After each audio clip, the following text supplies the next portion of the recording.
Hello and welcome. I am Flatcap Callum and this is the Cheltenham Festival 2022 review video. Alright, what we're going to do, I've decided to wrap up the whole Cheltenham video series I've done with a bit of a review. So I'm going to review the last day, we'll go through the whole of the staking plan stats, and I'm also going to go back in each and every one of the 3 Ante-post videos that I made, because in each and every single one of them, there turned out to be a nice little hidden gem. So I'm going to go back through those as well.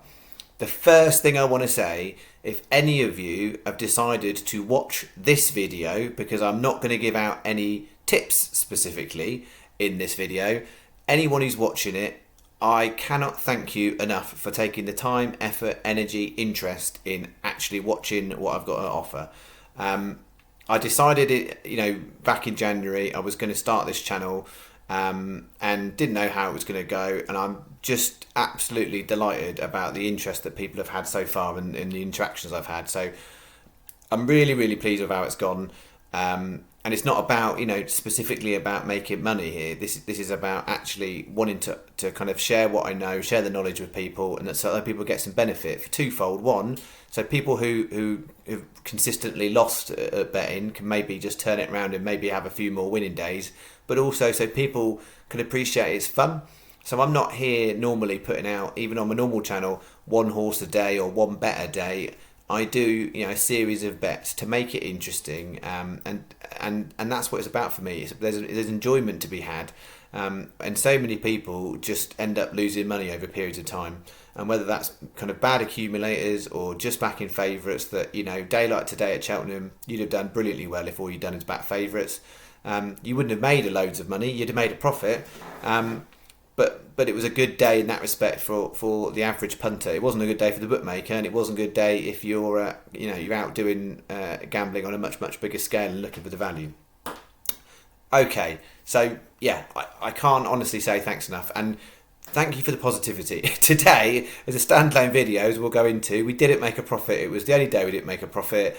We had it was a 60% loss, and yet I haven't had loads of abuse on the comments, and I haven't had too many people dislike the video. So I really just want to say thank you. And those of you who are here are people that are more interested, because there's clearly lots of people who watch the videos who just want to see what I'm picking and what have you. So thank you very much. And I'm also really conscious that there are a bunch of people that probably don't like what I'm doing, because I do it for free, whereas they are trying to make a living and make some money.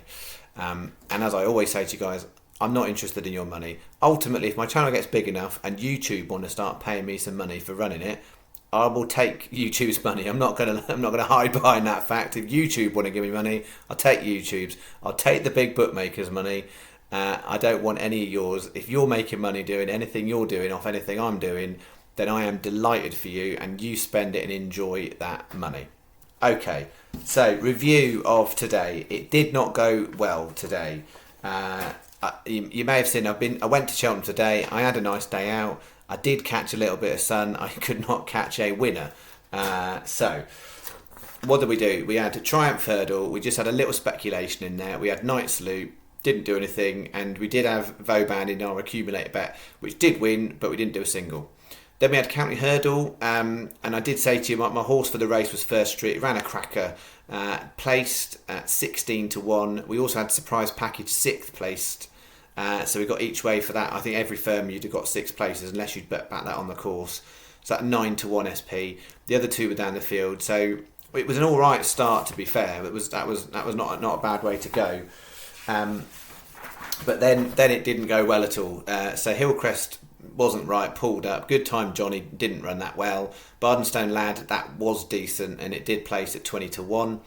And then we had the Gold Cup, and our horses were really poor. Galvin ran on in the end into 4th, Album Photo 6th, Tornado Flyer pulled up, but no money back there. Then the Fox Hunters, poor again. Bob and Co fell, was alright though. And then Fumer de Weries, never liked it. It was the last almost all the way around. Mombay Chit Chat and that both pulled up. Mare's Chase, Mount Ida kept jumping to the right. It is a left hand. It definitely prefers left-handed, but I thought it had class to do that race, and it wasn't enough. So next time out, left-handed courses, I'll put it on there. It will run a much better race. Scarlet and Dove, I did say guaranteed that horse is third, fourth place every day. It managed to get third, 28 to 1, so we got a little bit of something back to cheer there. And then Martin Pipe, what a name for a horse, Decimation. I don't know if you saw it. I watched it live. It was a really terrible fall, right in front of the stand, and the jockey got absolutely done in, and the screens went up. He walked off the course, very battered and bruised, but it didn't look very good at all. But fortunately, he looked all right, and the horse was all right. And then the other two down the field. So no single bet on a winner for the first day, which was really, really disappointing to not have anything like that to cheer on. Then the lucky 15 bet, we had First Street Place. It started off well, and then the others did not. That's the answer. So we got like about 84 pence back for that. The Trixie, that was poor, apart from Scarlet Dove, but on its own didn't get us anything. The Trixie Win started off well, Vauban, and then Galvin and Mount Ida didn't get anywhere near there. And then the six-fold clearly wasn't anywhere near as dreamy as the day before. Started off, we had a win, we had a place, and then Hillcrest no, Galvin did place, Fumedibury's pulled up, Mount Ida down the field. So, what did that mean? That meant £50 was the stake, and I made it as 1966 back. I think that sounds right, 1966 back. So it was about £30.50 loss. So all in all, not a great day, but I really hope that most of you listened. I said it on the video yesterday. It's about discipline, bet the same, and you won't have the impact. So overall, this is what I made it. We bet £200. The return, if you took all of the SPs, and this isn't any sort of trickery with extra places with any bookmakers, I think all bookmakers, unless you bet them on the course, would have given this out. Return 323.30. Some of you could have got better prices than that. Definitely, you would have hopefully gotten more. I know a couple of you cashed out the Aki yesterday, which was fantastic for you. I'm delighted, genuinely delighted.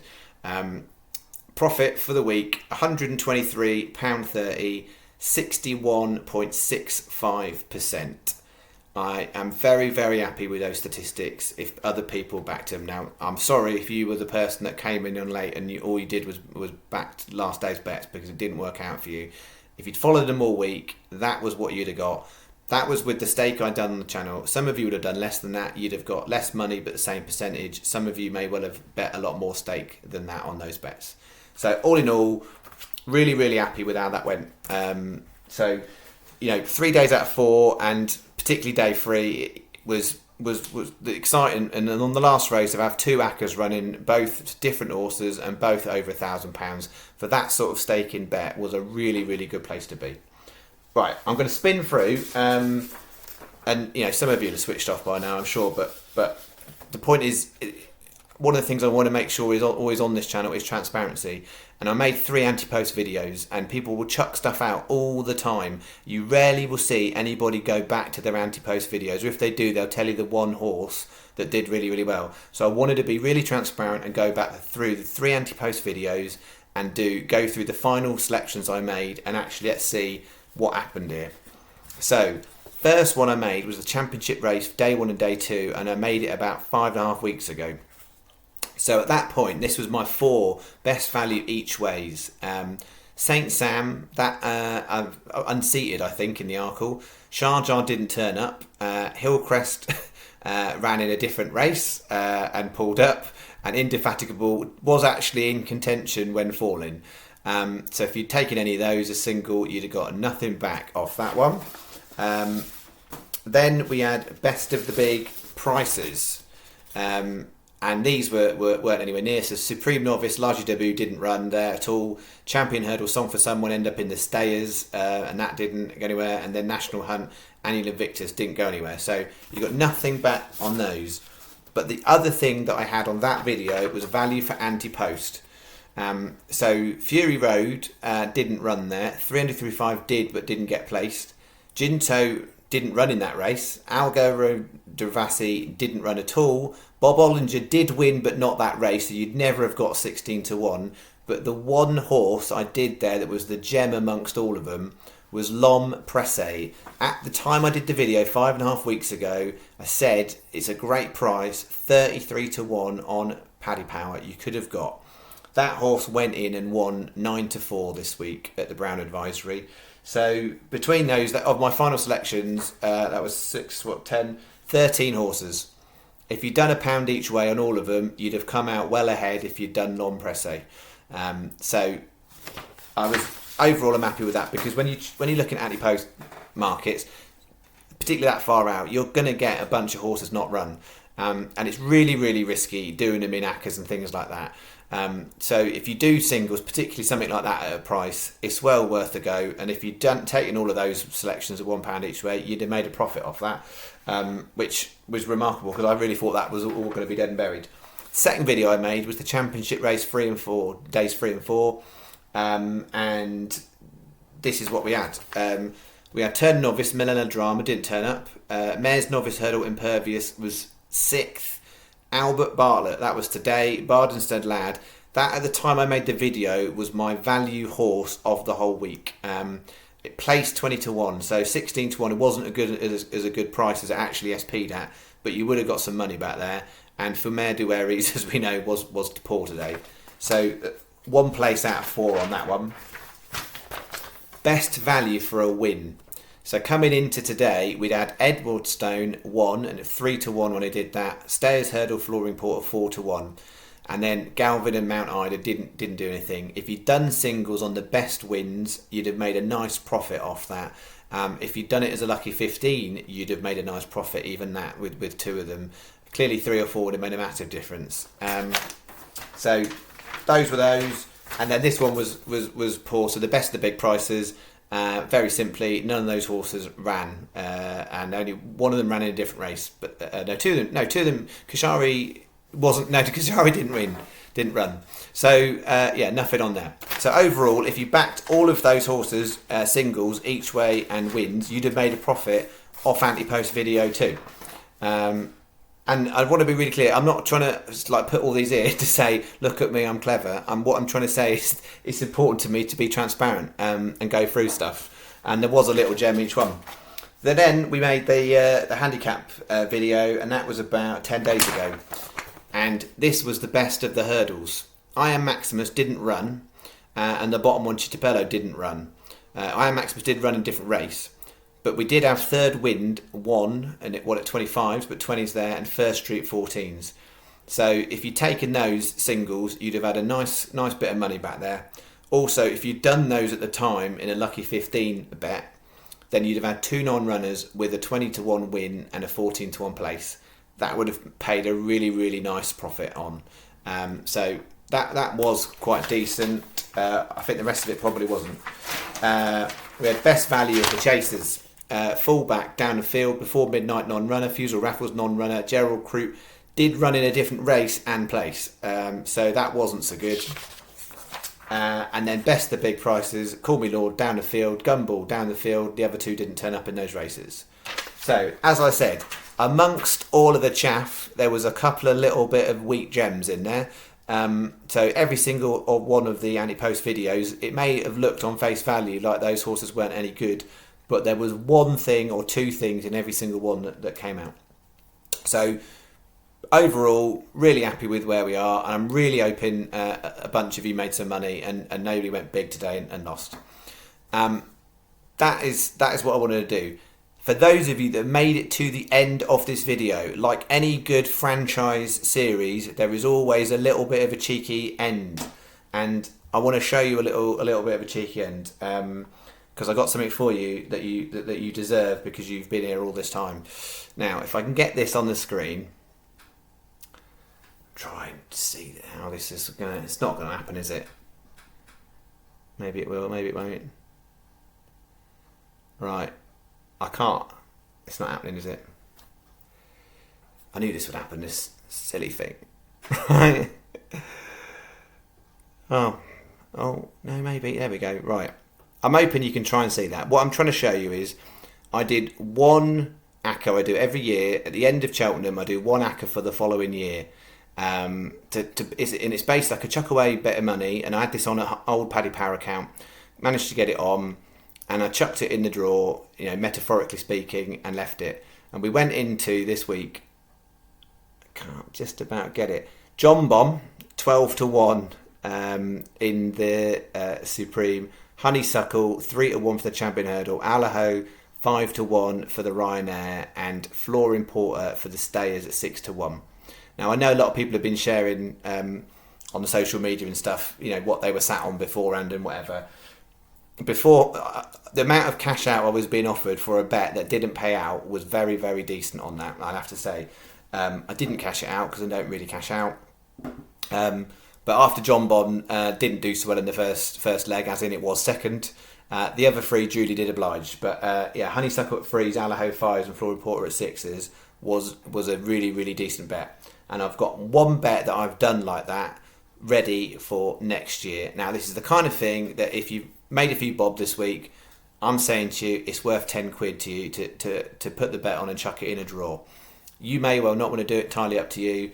And they come with massive health warnings because, like that bet, I did one. I was super lucky that those 4 horses ended up turning up in those races, and all 4 of them were much shorter odds than what I got. So it would look like a really decent bet. So here is my little teaser for those of you who've stayed right till the end.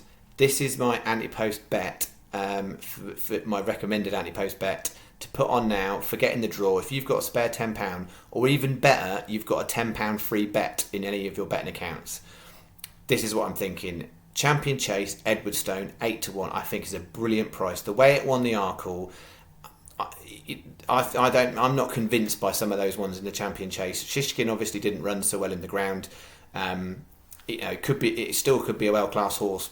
And use your name. Let's see what goes on with that horse, whether that carries on the Champion Chase or maybe steps up. So I think Edwardstone's solid bet because I can't see that horse doing anything else than the Champion Chase. So 8-1. Mare's Hurdle, Tell Me Something Girl, 10-1. I think is a brilliant price. If that stayed on its feet, I still think that horse would have won this week. So 10-1 is a great price. Flooring Porter, I think they want to make that into the next big bucks. That's what the owner certainly said on TV. 5-1. It's worth putting in that bet. And I'm going to take a chance on the 4th that John Bon, I think, is he's got a bit more distance in him. And I'm going to take a chance on the Turner's Novice. That's the riskiest one of the 4, definitely. The top 3 I like the most. That's the riskiest one. So if you had £10 free bet, or you've made some money and you've got £10 spare for it, 60p lucky 15, win lucky 15. And then a 50p each way acca on top of it, £10 you bet. That's what I'd say. Anyway, I'll not take up any more of your time. I'm absolutely knackered after this week. For those who want it, I'll do a video in the morning, but I do need a bit of a rest. It's been a pleasure. Thank you as always.